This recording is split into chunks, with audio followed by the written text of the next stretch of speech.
Ассалаумағалейкум бауырлар. Мына имбирді бір 50 грамдай көз мөлшермен осылай майда-майда қылып турап алып,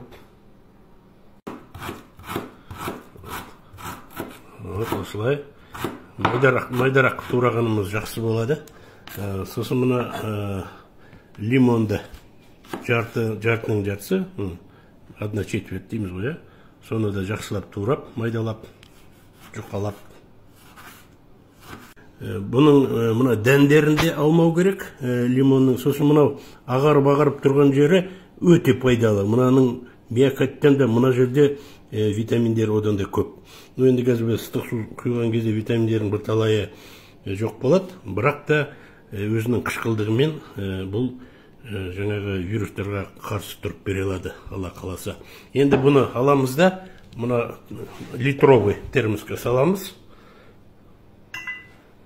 Бір 10 шақты тал қалампыр қосамыз.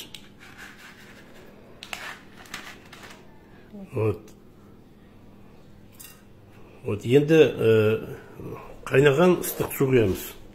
Крутой кипяток құямыз. Міне осылай, осы мектеп қалай басталады жылда, мен балаларға ертең тұрған кезде бір стақаннан берем. Сөйтіп, бұлар жаңағы суық тиген ауру, нүген тұмау, анау-мынаулардан ауырмайды, Алла қаласа. Қанша жыл болды, балалар осыдан арқасында ауырмай жүр. Міне, мынандай сеткісі бар, осындай не сатып алсаңыздар, мынау ішіндегі салған заттарымыз 1 литр су біткен кезде үстіне тағы да құйып, 2 қайталап құюға жарайды.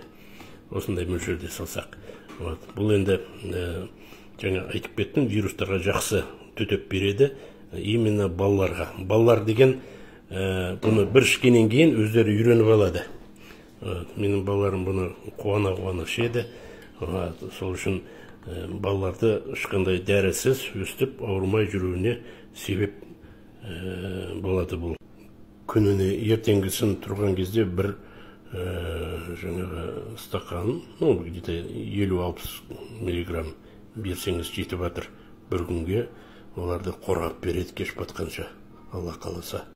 Мектепке барғаннан кейін неше түрлі балалармен кездеседі, олар жаңағы балалар ауырып келетіндер болады, соның бәрінен қорғайды. Осыны пайдаланып көріңіздер. Енді көмегі 100% біздің балаларға солай жағып жатыр. Ал енді ауырмаңыздар, сау саламат болыңыздар.